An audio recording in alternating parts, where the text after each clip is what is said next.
সময় যেটা বলি যে আমি পরকীয়া বা একটা সম্পর্কে সম্মান দিতে আমি চাই সবসময়। পরকীয়া জিনিসটা সবসময় ঘৃণা করি এবং আমি বলতে চাই যে পরকীয়া করা একটা অপরাধ। সো একটা মানুষ যদি কারো সাথে বিবাহ বন্ধনে আবদ্ধ হয়েই থাকে, সেটা হোক আমাকে জানিয়ে, হোক আমাকে না জানিয়ে, তো সেখানে আমি তো ওই মেয়েটার মতো না যে আমি তার সংসার যে ভেঙে দিয়ে আসবো। আমি ধরে নিয়েছি মামুন তাকে বিয়ে করেছে, ধরে নিয়েছি মামুন তাকে ওই সম্মান দিয়েছে।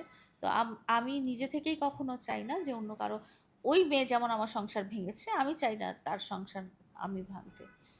তো আম, যখন কনফার্ম হয়েছি তখনই আমার মনে হয়েছে যে আহ, আমি অমানুষ যেন না হয়ে যাই, আমি তাদের মতো অন্যায়কারী বা অপরাধী যেন না হয়ে যাই। একটা সংসার ভেঙে গেলে আসলে সবাই কষ্ট পায় একটা সংসারে। এবং একটা নারী কিন্তু কখনোই তার ভালোবাসা মানুষের পাশে আরেকজন নারীকে দেখতে পছন্দ করে না, এটা খুব স্বাভাবিক। আর আমি একজন সাধারণ মানুষ, আমার সাধারণ ফিলিংস, সাধারণ মানুষের যেরকম অনুভূতি থাকে আমারও সেরকম অনুভূতি ছিল এবং আছে। তো এটা খুবই নর্মাল আমার পক্ষে যে আমার ভালোবাসার যে মানুষটা ছিল তার পাশে আমি অন্য নারীকে তো কখনোই সহ্য করতে পারবো না। কেন কেন মুছবো না? অলরেডি 2টা বছর পার হয়ে গেছে, 2টা বছরে তো তারা কোনোদিন আমার খোঁজ খবর নেয়নি। 4টা বছর যে মানুষের উপর তারা ডিপেন্ডেন্ট ছিল, 4টা বছর যে মানুষ তাদের মুখে হাসি ফুটানোর জন্য সর্বস্ব দিয়ে গেছে, হ্যাঁ, তাদের ছেলের সাথে আমার ঝগড়াঝাটি, মনোমালিন্য অনেক কিছু হতেই পারে, কিন্তু তারা তো আমার খোঁজ খবর নেয়নি। সো তাদের স্মৃতি কেন আমি ধরে রাখবো?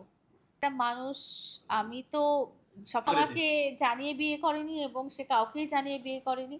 তার মতো একজন মানুষ যে নিঃশ্বাস ফেলতে গেলেও 10টা ক্যামেরা তার পাশে ধরা হয়, তার বন্ধুরা, সে নিঃশ্বাস ফেলছে, চোখ বন্ধ করছে, চোখ খুলছে, সেসব ভিডিওরও কন্টেন্ট বানায়।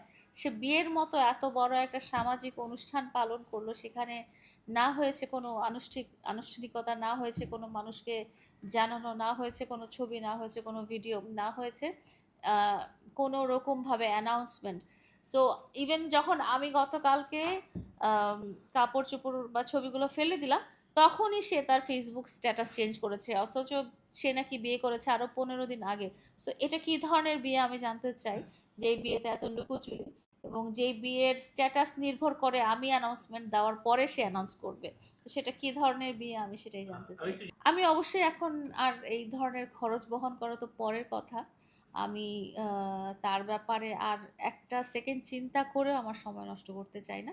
টাকা পয়সা খরচ করা তো অনেক পরের বিষয়। বিয়ে করা এমন কোনো অপরাধ না।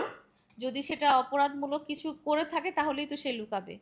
এছাড়া আমরা সাধারণ ক্ষেত্রে বিয়ে করা তো বলি যে এটা হচ্ছে একটা সামাজিক একটা অনুষ্ঠান, দুটা মানুষের সম্পর্ককে স্বীকৃতি দেওয়া। সো সেই অনুষ্ঠানটা যখন মানুষ লুকিয়ে চুরিয়ে করে তখন তো বুঝতে হবে যে এটা কোনো, এর পিছনে নিশ্চয়ই কোনো বিশাল কোনো কারণ আছে। আচ্ছা, প্রিন্স মামুন তো তার জীবন সঙ্গীকে বেছে নিল, লাইলা কবে নিবে? এরকম কোনো ইচ্ছা আমার নাই। তাই বাকি জীবন কেন, মানে আহ, আসলে বেঁচে থাকাটা তো খুব এখন একেবারেই জীবনের শেষ পর্যায়ে। তো ওই যে কার সাথে আর জীবন শেয়ার করব সেটা চিন্তা করার চেয়ে যে কদিন বেঁচে আছি সে কদিন সুস্থ থাকবো বা হাসি খুশি থাকবো, সেটাই আমার কাছে বড় ব্যাপার।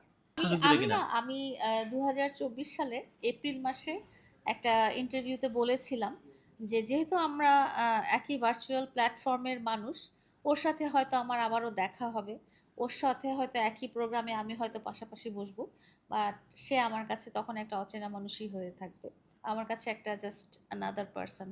তখন আমার মনে তার জন্য কোনো ফিলিংস আর আসবে না, তার স্ত্রী বা সে আমার কাছে জাস্ট অপরিচিত মানুষের মতোই থাকবে।